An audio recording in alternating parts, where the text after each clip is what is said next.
Hello guys, எப்படி இருக்கீங்க? இந்த வீடியோவில் multiple choice questions in banking company accounts part 2 பார்க்க போகிறோம். ஏற்கனவே எம்சிக்யூ இன் banking company accounts part 1 video கொடுத்துருக்கேன். ஸோ அதில் ஒரு 25 கொஸ்டின்ஸ் இருக்கும். இந்த வீடியோலையும் பார்ட் 2 வீடியோலையும் ஒரு 25 கொஸ்டின்ஸ் பார்க்க போகிறோம். ரொம்ப selected questions from the examination point of வியூவில் ரொம்ப இம்பார்ட்டண்டான கொஸ்டின்ஸ். அதை ஃபுல்லாக எக்ஸ்பிளனேஷனோட நம்ம பார்த்துக்கலாம். அதுக்கு முன்னாடி ஐ எம் ராஷேர் ஃப்ரம் ராஷேர் பாலா வீடியோ யூடியூப் சேனல். நம்ம சேனலில் சப்ஸ்கிரைப் பண்ணாமல் பார்த்துட்டு இருந்தீங்கன்னா சப்ஸ்கிரைப் பண்ணிக்கோங்க. கூட ஒரு பெல் ஐக்கான் வரும், அதையும் கிளிக் பண்ணிட்டீங்கன்னா நம்ம சேனலில் போடக்கூடிய எல்லா வீடியோஸ் நோட்டிஃபிகேஷன் உங்களுக்கு வந்துடும். நீங்கள் பார்த்துக்கலாம். உங்கள் ஃப்ரெண்ட்ஸ்க்கு எல்லாத்துக்கும் ஷேர் பண்ணுங்கள். ஓகேவா? ஸோ ஒவ்வொரு கொஸ்டினாக நம்ம பார்ப்போம்.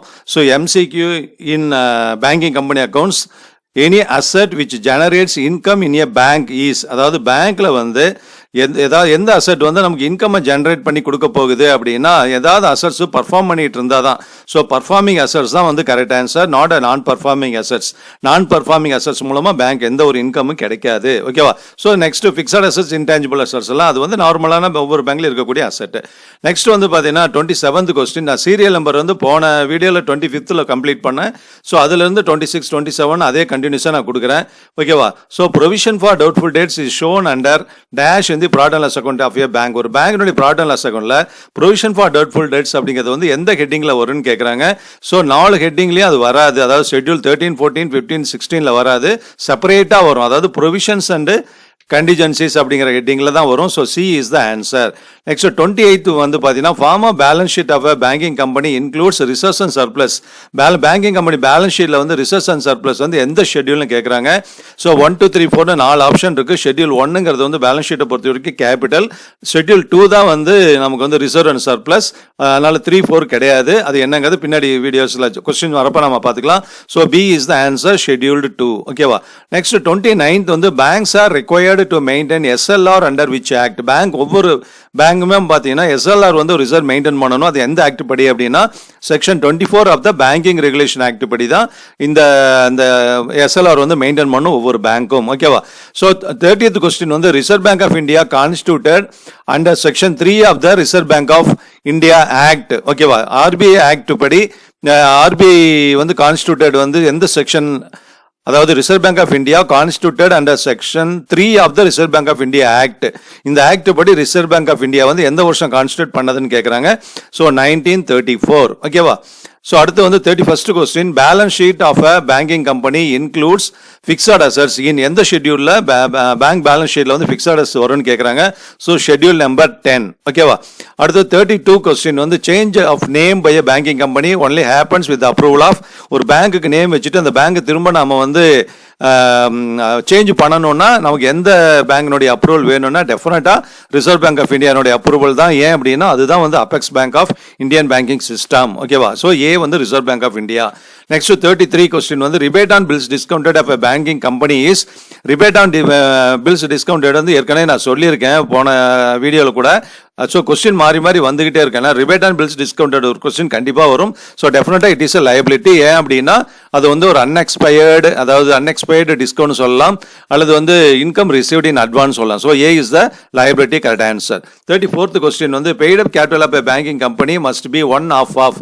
அதாவது எந்த கேபிட்டல் பாதி பெய்ட் அப் கேபிட்டலாக ஒரு பேங்கிங் கம்பெனிக்கு இருக்கணும் அப்படின்னா சப்ஸ்கிரைப்டு கேபிட்டலில், இப்போ சப்ஸ்கிரைப்டு கேபிட்டல் 10 லட்ச ரூபா அப்படின்னா அது ஒரு 5 லட்ச ரூபா கண்டிப்பாக மினிமம் பெய்ட் அப் கேபிட்டலாக இருக்கணும். 1/2 of the subscribed capital will be the paid up capital of the banking company. ஓகேவா? So next 35th question. The accounting year of a banking company ends on, எப்போ முடியுதுன்னு கண்டிப்பாக 31st March எவ்ரி இயர். ஓகேவா? இதுவும் பார்த்தீங்கன்னா கொஞ்சம் change பண்ணி questions வந்துகிட்டே இருக்கு. 36 இது எல்லாமே மேக்ஸிமம் எக்ஸாம்ஸில் கேட்ட கொஸ்டின் தான். 36th கொஸ்டின் பார்த்தீங்கன்னா section under section 17 every banking company creates reserve fund at least. ஒவ்வொரு பேங்கிங் கம்பெனியும் செக்ஷன் 17 படி பார்த்தீங்கன்னா 20% of the annual profit maintain பண்ணணும். ஓகேவா? ஸ்டாச்சுட்டரி ரிசர்வுக்கு தான் 25% ஆஃப் த நெட் ப்ராஃபிட்டில் ட்ரான்ஸ்ஃபர் பண்ணணும். இது 1 இயர் ப்ராஃபிட்டில் பார்த்தீங்கன்னா நமக்கு 20% டெஃபினட்டாக ரிசர்வ் ஃபண்டுக்கு ஒவ்வொரு பேங்க்கும் நம்ம மெயின்டைன் பண்ணியே ஆகணும். ஓகேவா? கிரியேட் பண்ணி ஆகணும். So bill for collection is போன வீடியோவில் கூட இந்த கொஸ்டின் வந்தது. ரிப்பீட்டாக வேறு ஃபார்மேட்டில் கேட்குறாங்க. ஸோ கண்டிஜன் லைபிலிட்டிஸ் தான் இது. பேலன்ஸ் ஷீட்டை பொறுத்த வரைக்கும் ஷெட்யூல் 1 to 11 வராது. இது 12th ஷெட்யூல் தான் கண்டிஜன் liabilities. அந்த ஹெட்டிங்ல bills for collection வரும். Next 30th question. The bank shows the provision for income tax under the head. Provision for income tax provisions and contingencies ஒரு ப்ராஃபிட் அண்ட் லாஸ் அக்கௌண்ட்ல ஹெட்டிங்கில் வரும். ஆனால் இது வந்து இங்கே கொடுக்கக்கூடிய ஐட்டம்ஸ் எல்லாமே வந்து பார்த்தீங்கன்னா நமக்கு அசட்டில் வரக்கூடியது. ஸோ அசட்லேயும் வரும், இது அட்ஜஸ்ட்மெண்ட் கொடுத்து வந்து அசட்லேயும் வரும். ஸோ அப்போ வந்து அது எந்த ஹெட்டிங்கில் வரும் அப்படின்னா டெஃபினட்டாக அதர் லைபிலிட்டிஸ். ஓகேவா? அடுத்தது வந்து பார்த்தீங்கன்னா 39th question, the bank shows unclaimed dividend under the head. Unclaimed dividend வந்து இந்த 4 லைபிலிட்டிஸில் எந்த ஹெட்டிங்கில் வரும் அப்படிங்கிற மாதிரி கேட்குறாங்க. அது வந்து கரண்ட் லைபிலிட்டிஸில் வரும். ஏன்னா டிவிடெண்ட் பேங்க் வந்து டிக்ளேர் பண்ணியிருப்பாங்க, ஷேர்டர்ஸ் வந்து இன்னும் வாங்காமல் இருந்தாங்கன்னா அது வந்து அன்கிளைம்டு டிவிடெண்ட் சொல்லுவாங்க. அது கரண்ட் லைபிலிட்டிஸை காமிச்சிக்கலாம். The bank shows bills discounted and purchases. Bills discounted and பர்ச்சேஸுங்கிறது டெஃபினட்டாக வந்து அசட் ஆஃப் த பேங்க். அது வந்து எந்த ஹெட்டிங்கில் வந்து வரும் அப்படின்னா அட்வான்சஸ் ஹெட்டிங்கில் வரும். ஸோ அட்வான்ஸ் இது எந்த ஷெட்யூல் அப்படிங்கிற மாதிரி மாற்றி கேட்கலாம். அதனால தரோவாக பார்த்துக்கோங்க. அதனால தான் இதுக்கு முன்னாடி கொடுத்த வீடியோவில் நான் வந்து அந்த ஃபார்மேட்டும் நான் கொடுத்துருக்கேன். ஸோ 41வது கொஸ்டின் வந்து the bank shows branch adjustment accounts under the head. எந்த ஹெட்டிங்கில் பிரான்ச் அட்ஜஸ்ட்மெண்ட் அக்கௌண்ட் வரும்னு கேட்குறாங்க. ஸோ அதர் அசட்ஸில் வரும், அட்வான்ஸில் வராது, ஃபிக்ஸட் அசட்ஸ் கரண்ட் அசட்ஸ் வராது. அதர் அசட்ஸில் தான் நம்ம பிரான்ச் ஒரு பிரான்ச் டு பிரான்ச்சுக்கு அட்ஜஸ்ட்மெண்ட் அக்கௌண்ட் வந்து மெயின்டைன் பண்ணுறது. 42nd கொஸ்டின் வந்து the bank shows interim dividend paid. Interim dividend கொடுத்தோம் அப்படின்னா அது எந்த ஹெட்டிங்கில் வரும்னா டெஃபினட்டாக வந்து ப்ராஃபிட் அண்ட் லாஸ் அக்கவுண்ட்ல தான் வரும், அண்டர் தி ஹெட்டிங் ஆஃப் அப்ராப்ரியேஷன்ஸ். அதாவது 4th பார்ட்ல வரும். 4th பார்ட் அப்படி அப்ராப்ரியேஷன் செப்பரேட்டா ஒரு கொஸ்டின் கூட போன வீடியோல இருந்தது. Interest on overdraft and cash credit shows under the head. Interest on overdraft and cash credit அப்படிங்கிறது வந்து income of the bank. So schedule 13ல வரும். அதாவது இன்ட்ரெஸ்ட் ஏர்ன்டுங்கிற ஹெட்டிங்ல வரும். Schedule 13 answer.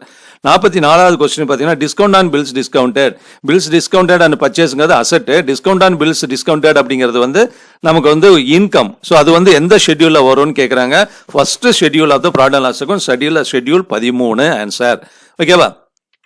அடுத்த 45வது கொஸ்டின் வந்து பார்த்தீங்கன்னா the bank shows the provident fund. Provident fund under the என்டி எதில் வரும்னு கேட்குறாங்க. ஸோ ப்ராவிடென்ட் ஃபண்டுங்கிறது வந்து it is liability payable to the என்னன்னு சொல்றது, தேர்ட் பார்ட்டிஸ் கொடுக்க வேண்டிய அமௌண்ட் எம்ப்ளாயிஸுக்கு கொடுக்க வேண்டியது.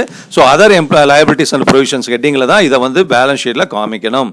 அடுத்த 46வது question, a scheduled bank shall maintain a deposit with RBI equal to at least dash of the time and demand liabilities. ஒரு பேங்கினுடைய டைம் அண்ட் டிமாண்ட் லைபிலிட்டிஸ் எவ்வளோ இருக்கோ அதில் வந்து மினிமம் பர்சன்டேஜ் வந்து ஆர்பிஐயில் வந்து நம்ம மெயின்டைன் பண்ணணும். அது வந்து 3% இருக்கணும். ஓகேவா? கண்டிப்பாக. அடுத்து 47வது கொஸ்டின் பார்த்தீங்கன்னா when income is to be recognized on cash basis.